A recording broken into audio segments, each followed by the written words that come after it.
Patna express news channel में आपका स्वागत है। हम आज पहुंचे हैं पटना जंक्शन से थोड़ी दूर पर स्थित पाटलिपुत्रा रेलवे स्टेशन के बगल में।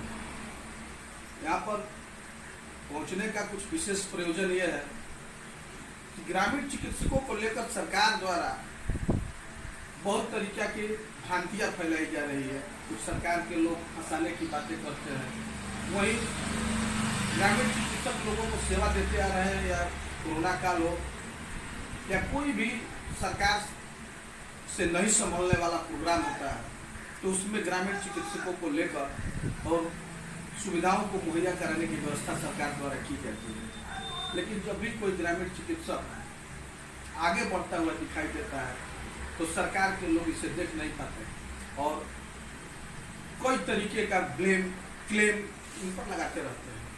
तो ग्रामीण चिकित्सकों के एसोसिएशन के जो अध्यक्ष हैं डॉक्टर अंशु तिवारी, आज उनसे मिलने के लिए और इन समस्याओं पर चर्चा करने के लिए हम यहाँ पहुँचे हैं।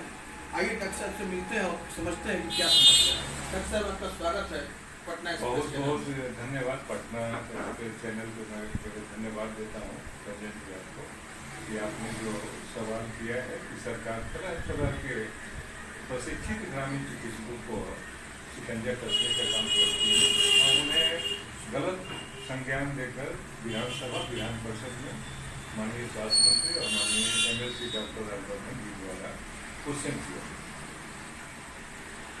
सरकार से हमें पूछना चाहते हैं कि अगर कोई भी विजन आप करते हैं तो आपने प्रशिक्षण क्यों कर रहे हैं। 50,000 ग्रामीण चिकित्सक प्रशिक्षण करके 16 करोड़ रुपया खर्चा करके और आपके बीच में बेरोजगारी की तरह झूल रहे हैं।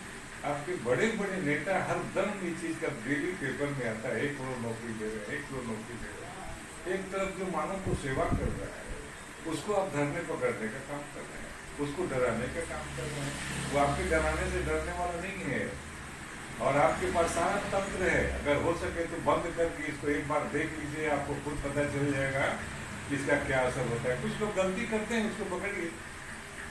डॉक्टर साहब, हम एक जानकारी ये चाह रहे थे कि कुछ दिन पहले बापू सभागार में नीतीश कुमार मुख्यमंत्री द्वारा हम लोगों के सारे ग्रामीण चिकित्सकों का एक ये सम्मेलन कराया गया और उसमें प्रशिक्षण देने के साथ साथ इनको मुख्य धारा से जोड़ने की बातें भी कही गई लोगों के द्वारा। अभी तक उस पर क्या काम हुआ है सरकार द्वारा? अभी सरकार के द्वारा आपने बहुत अच्छा एक क्वेश्चन किया है। सरकार को आँख खोलने का काम करेंगे कि 2014 में 2 अगस्त को माननीय उस समय नीतीश जी भूतपूर्व मुख्यमंत्री थे, उस समय माननीय सीताराम मांझी मुख्यमंत्री थे और उन्होंने एक संकल्प पत्र लिया था विधानसभा में कि जो गांव की स्वास्थ्य व्यवस्था को सुदृढ़ करने के लिए समाज के अंतिम व्यक्ति को सुई दवाई टीका उनकी सरकारी हॉस्पिटल में पहुंचाने के लिए स्वास्थ्य संबंधी जितने भी चीज उसको करने के लिए। लेकिन शायद नीतीश जी भूल गए। उन्होंने बोला था कि पहला लेन बनने के बाद ऑटोमेटिक जरूरत पड़ने पर दूसरा लेन बन जाता है। रंजन जी, आपको बहुत बड़ा जान के दुख होगा कि इतनी स्वास्थ्य विभाग में निकम्मी ऑफिसर है, निकम्मी लोग इसका स्टाफ है कि आप सोच लीजिए कि उसका सारा राष्ट्रीय स्वास्थ्य मिशन, राष्ट्रीय स्वास्थ्य मिशन का प्रोग्राम फेल हो जाता है। उनका आशा के द्वारा जो मैट्रिक पास के द्वारा उनको सुइया देने का अधिकार है, उनको टाका देने का अधिकार है, उनको वैक्सीन बंडेज करने का अधिकार है। और जो सरकार के द्वारा राष्ट्रीय मुक्त विद्यालय जो मानव संसाधन मंत्रालय केंद्र सरकार का यूनिवर्सिटी है, उस पर प्रशिक्षण के सर्टिफिकेट के उपरांत आप मत कीजिए, केवल झोला लेके बैठे रहिए और लोगों को कहिए कि जा आगे बढ़ जा। जब आगे बढ़े लोग जाते हैं तो उनको वहाँ कुछ मिलता भी नहीं है। दूसरी बात, कोरोना इसी पीरियड में कहाँ थे उनके सारे जो आज बड़े बड़े लोग अपने आप को महारथी करते हैं, डिस्टेंस बना लिए थे, दूरी बना लिए थे। आज अगर वही BBC न्यूज जब निकाला देहात में जब घूम घूम आप लोग जिसे पत्रकारिता का ही आज फल है कि आज प्रशिक्षित ग्रामीण चिकित्सकों को कोरोना की याद दिया कि सरकार से लेकर माननीय विधायक लोग जब विधानसभा में क्वेश्चन करते हैं तो हमारे माननीय स्वास्थ्य मंत्री मंगल पांडे जी एक ही सवाल करके वो निकल जाते हैं कि भाई ये लोग के लिए एक समिति बना है। तो समिति किस काम का बना है? जिस प्रकार प्रशिक्षण किए कोई काम नहीं का दे समिति बनाए, समिति बना के उसको बंद टोकरी में डाल दिया है। ऐसा नहीं होगा। अप्रशिक्षित ग्रामीण चिकित्सक डाटा देगा आपको कि पूरे बिहार में कितने प्रतिदिन हेडक के रोगी को, कितने मलेरिया के रोगी को, कितने फलेरिया के रोगी को, कितने टीबी के रोगी को, कितने हेडक के रोगी को वो दवा और प्राथमिक उपचार करता है। इसका रेकॉर्ड जब जाएगा तो आपके नीचे से पैर कैसे धरती आपकी हिल जाएगी। माननीय सरकार लोगों से अंशु तिवारी निवेदन करता है, अंशु तिवारी कोई भूली दूसरी बातें नहीं करता। अंशु तिवारी किसी भी प्रकार का बिहार को स्वस्थ रखने का संकल्प लिया है और माननीय 23 मार्च को माननीय नीतीश कुमार जी का हम लोग गर्दनी बाग में न्योता देंगे, उनको जाके चिट्ठी दे देंगे कि न्योता है, आपका विदागी करते हैं, आप दिल्ली जा रहे हैं तो दिल्ली जाके मेरा काम कीजिएगा। और उनको जो भूल गए हैं उनको याद दिलाने के लिए 33,000 स्वास्थ्य वर्कर गर्दनी बाग की धरती पर 23 मार्च को अपना आक्रोश मार्च निकालेगा। अब की बार आर पार प्रशिक्षित स्वास्थ्य कार्यकर्ताओं को स्वास्थ्य विभाग में नियोजन, तो सरकार इसी संकल्प के साथ पूरे बिहार के प्रशिक्षित स्वास्थ्य कार्यकर्ता जिसे ग्रामीण चिकित्सक कहते हैं, और समाज के कुछ लोग भी जब नजर पड़ा इस तरह के गलत माननीय मंत्री माननीय एमएलसी के द्वारा समाज के कुछ प्रबुद्ध लोग, आज बेगूसराय का हमने देखा विंग कमांडर ने अपना ओपिनियन दिया, बहुत सारे एमबीबीएस डॉक्टर जो सरकारी डॉक्टर उन्होंने कहा कि क्या मजबूरी होती है सारे चीज, लेकिन फिर भी स्वास्थ्य विभाग ऐसा चीज है कि थाना में चूहा दारू पिए और स्वास्थ्य विभाग का सारा जितना भी मशीनरी है वो बैठ जाए। डॉक्टर साहब आप ही लोग के बीच में अभी कोई यूट्यूब देखकर और किसी मरीज को ऑपरेट कर दिया था जिसमें उसकी जान चली गई, विधानसभा में उस मामले को लेकर उठाया गया और पूरे ग्रामीण चिकित्सकों को इसमें सरकार के लोगों द्वारा समेटने की कोशिश की जा रही है।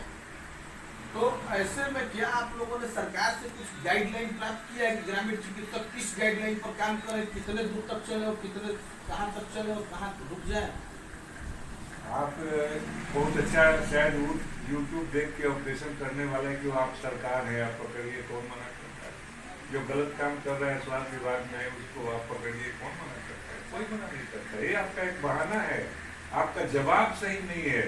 माननीय राजवर्धन जी ने मंगल पांडे से बराबर इस चीज को कहा कि कोई लाइब्रेरी बना दीजिए, हमको रजिस्ट्रेशन कार्ड में निबंधन कर दीजिए, हमारा टोटल जितने भी क्लिनिक हैं, जितने भी प्राथमिक उपचार कर जितने भी आपने दिया है प्रशिक्षण के उपरांत सर्टिफिकेट, वो सारे सर्टिफिकेट को आप अपना एक रजिस्ट्रेशन कर दीजिए, उसका एक ऐड बना दीजिए, वो काम करेगा। तो काम तो आप करते नहीं है, आपके पास तो ऐसी लाव लश्कर का है जमाना है। आप राजवर्धन जी क्यों नहीं पूछे कि बिना रजिस्टर्ड का एमबीबीएस लोग क्यों क्लिनिक चला रहा है? क्यों आप अनिसाबाद की घटना को देख लीजिए, नाबालिग बच्ची 7 महीने का प्रेगनेंसी को उन्होंने ऑपरेशन करके बच्ची को निकाला, बच्ची को ही बेच दिया। आप देख लीजिएगा प्रत्येक संडे को कितने डॉक्टर एक्सीडेंट करके मर गए हैं। इतवार के दिन पूरा पटना खाली रहता है, झोला लेके लोग टोटल जाके सब लोग ऑपरेशन करते चलता है। तो इसमें ग्रामीण चिकित्सक क्या करते हैं? आप बोर्ड मत दो, आप रेगुलेटरी बना दो कि भाई आपने कहा कि आपने बार बार आपका घोषणा सरकार की केवल घोषणा होती है कि मैं फलाना स्वास्थ्य विभाग में कर रहा हूँ कि केवल राजधानी में सब कुछ हो जाएगा। एक राजधानी में खुद ये काम खत्म, बाकी लोग खत्म हो गए। आप आपकी अगर स्वास्थ्य विभाग मंशा है तो गांव में डॉक्टर को भेजिएगा तो रहेगा नहीं। उसके इसलिए कि आप उसको कोई संसाधन नहीं देते, रहने का कोई सिक्योरिटी नहीं देते हैं, ना आपके गांव में अच्छा स्कूल है, ना आपके एजुकेशन का सिस्टम है, ना ही किसी भी प्रकार का उसको कोई मनोरंजन का सुविधा है, न खेलने का गेम है। क्यों जाएगा वो डॉक्टर उतना बड़ा पढ़ते? यानी ग्रामीण लोगों के लिए अभी ग्रामीण चिकित्सक बता नहीं है आपके हिसाब से, और वो नहीं रहते हैं तो वहाँ पर लोगों का काम चलना मुश्किल है। इसलिए कि काफ़ी जो एमबीबीएस डॉक्टर होते हैं कहीं बैठते हुए इन लोगों का फीस वगैरह बहुत ज़्यादा होता है, इलाज कोई नहीं करा पाता है। और ग्रामीण चिकित्सकों का इजी मूवमेंट होता है, लोग जाते हैं और कम पैसे में अपना इलाज कराते हैं। आज बिहार की अगर स्वास्थ्य व्यवस्था को देखा जाए तो जो प्राथमिक उपचार करने वाले ग्रामीण स्वास्थ्य कार्यकर्ता हैं, ग्रामीण चिकित्सक से लोगों को थोड़ा चीड़ होती है। लेकिन मैं उनको याद दिलाना चाहता हूँ, आप ही का IAS ऑफिसर ने ग्रामीण चिकित्सक लिखा, आपके सल चिकित्सा प्राधिकारी आप ऑर्डर में लिखते हैं कि ग्रामीण चिकित्सक आपको कालाजार का प्रशिक्षण हो, क्यों उनको आप दंडित करते हैं? उन्हें दंडित उनको की झोला छाप आओ ट्रेनिंग कर, है हिम्मत तो लिख के दिखाइए। मुख्यमंत्री नीतीश कुमार जी के पिताजी भी शायद ये दवा सेक्टर में थे क्या? आज दुख की बात है कि उतने बड़े पोस्ट पर नीतीश जी पहुंच गए, लेकिन एक पुरिया छाप है, पुरिया छाप से आज संविधान का मालिक बने हुए हैं। आज हो सकता है कि प्रधानमंत्री बनने का बहुत बड़ा उनका इच्छा था, बहुत पहले भी लोग जानता है उनकी सारी गतिविधियों के बारे में। मैं सरकार से यही निवेदन करना चाहता हूँ कि अगर आप में हिम्मत है तो टोटल बंद कर दीजिए। यहाँ दवा खाना का लाइसेंस कुछ है, दवा कुछ बिक रहा है, दवा का डिस्टेंस, इसका जिम्मेदार कौन है? सरकार, इसका जिम्मेदार ग्रामीण चिकित्सक है। आप एंटीबायोटिक आज चले जाइए, एंटीबायोटिक का क्या रोल है, बड़े बड़े WHO के ज्ञानी लोग लिखते हैं, तो गलती किसकी है? सरकार की है। आपके साथ शासन प्रशासन सब कुछ है, कहाँ आप रोक पाते हैं? आपको ना टैक्सी तहसील से, ना आपको चंदा तहसील से फुर्सत है, ना आपको जनता से जनता के जो रोड दे दीजिए, रोड आप हाईवे बना दीजिए। ट्रोमा सेंटर कहूँ, देखिए कोई हाईवे पर है? सर, आपके बारे में हमने सुना है और आपको मैंने लड़ाई लड़ते हुए देखा भी है। वो गर्दनी बाग हो या कारगिल चौराहा हो, कोई जगहों पर हमने आपको लड़ते देखा है सरकार से ग्रामीण चिकित्सकों के लिए। तो आगे आने वाले भविष्य में आपको ऐसा लगता है कि ग्रामीण चिकित्सकों के लिए आप कुछ कर पाएंगे ऐसे सरकार में, ऐसे परिवेश में? मुझे आशा नहीं, पूरा विश्वास है कि एक दिन सरकार को जिस प्रकार द्रौपदी ठाकुर जी ने माननीय मुख्यमंत्री बिहार को गांधी मैदान में नियुक्ति पत्र बांटे थे, वो समय आ रहा है जो कि प्रशिक्षित ग्रामीण चिकित्सकों को उनको बुला के, और या तो ज्ञान भवन हो या गांधी मैदान हो, उसमें उनको नियुक्ति पत्र देना होगा। अंशु तिवारी अकेले गर्दनी बाग में सोया था, 21 लोगन था, बारात लेके आए हैं, दुल्हन लेके जाएंगे, लेकिन दुल्हन अधूरा मिला है एक टाइम का, इसलिए दुल्हन को वहीं छोड़ के चले आए हैं। और फिर 23 मार्च को जा रहे हैं उसी गर्दनी बाग पर स्वच्छ दुल्हन लेने के लिए, स्वच्छ नियोजन लेने के लिए देना होगा सरकार को, तो देना होगा। 23 तारीख को यहाँ है, 24 तारीख को 18 स्टेटों का सम्मेलन दिल्ली के जंतर मंतर पर होने जा रहा है। इसकी परमिशन लेकर ऑलरेडी हम लोग ले चुके हैं। JP नड्डा जी से मिलेंगे, उनके अलावा अधिकारी स्वास्थ्य विभाग के अलावा अधिकारियों से मिलेंगे, ताकि जल्द से जल्द स्वास्थ्य विभाग में प्रशिक्षित स्वास्थ्य कार्यकर्ताओं को जो राज्य स्वास्थ्य समिति के द्वारा जो निर्णय, जो कैबिनेट के द्वारा समिति बनाई गई है, उसको अल्पकालीन नहीं नियोजन में बदलकर जल्द से जल्द, जब तक आदेश नहीं निकालेगी, रोड से लेकर संसद से लेकर सड़क से लेकर जहां तक होगी, ये लड़ाई बंद नहीं होगी, लड़ाई और होगी। अच्छा सर, ये आपके साथ साथ और भी कुछ ग्रामीण चिकित्सक के यूनियन चलते हैं, संगठन चलते हैं, तो क्या ये सारे संगठन एक मंच पर ही हैं या अलग अलग बटे हुए हैं? इसकी जानकारी। आपने बहुत अच्छी क्वेश्चन किया है। जो भी लोग संगठन नहीं है वो प्रोफेशनल है, व्यवसायी है, उनका व्यवसाय है। और ग्रामीण चिकित्सक एसोसिएशन है ये, जिसको कहते हैं, ये IA में क्या होता है, ये बहुत लोग का होता है वो संगठन। मैं उन लोगों से ही अनुरोध करूंगा कि आप जो है, आप राजनीतिक दल का कुछ झंडा, कुछ चले जाते हैं अपने मनसा राजनीतिक दल में कि हम अगर 10 लोग का भीड़ जुटा देंगे तो हमको कोई पार्टी टिकट दे देगी। उन लोगों की मनसा सोच अलग है, वो संगठन नहीं है, वो उनका अपना एक व्यवसाय है, जो अपना वो व्यवसाय है। तो आपके संगठन में अभी कितने ग्रामीण चिकित्सक अभी बिहार में हैं? हमारे अभी भी संगठन में on the record register 10 Bihar के 38 जिला में है। 38 जिला के जिला अध्यक्ष हैं, सचिव हैं, सभी लोग मेंबर है। 10,000 की संख्या है, और संख्या हम लोग जान बचाने का संख्या है। हम लोग कोई आतंकवाद का गोली नहीं बेचते हैं, हम लोग किसी के दर्द की दवा की देते हैं ताकि उस गोली से उसका दर्द आराम हो, उसका बाल बच्चा खुश रहे, वो कम पैसे में। कम पैसे, पैसा का तो सवाल मत कीजिए। पैसा का सवाल, कोरोना पीरियड में मैंने मंगल पांडे जी को बोला था, मैं एक ऐसा चौकीदार हूँ जो कि SP के सामने जाके बोला था कि आपका कोरोना का सुइया दे रहे हैं। मंगल पांडे कह के अभी मत दिया, अभी नहीं थे दे के, कहा कि देंगे।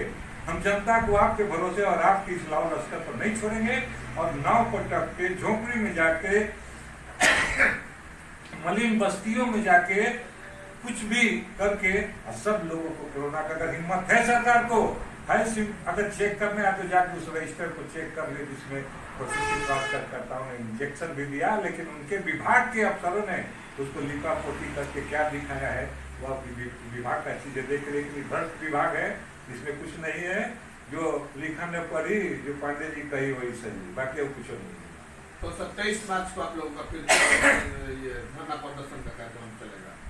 बिल्कुल, नीतीश जी दिल्ली जा रहे हैं, उनको याद फिर एक बार दिवा देना चाहते हैं कि अब तो आप देश की राजधानी जा रहे हैं, और एक चीज़ वो गाना है तेरा पीछा न छोड़ूंगा सोनिया भेजी चाहिए, इसी प्रकार नीतीश जी दिल्ली जाएंगे तो हम लोग दिल्ली भी जा रहे हैं, उनका पीछा नहीं छोड़ेंगे जब तक कि हमको वो नियोजन ठीक है।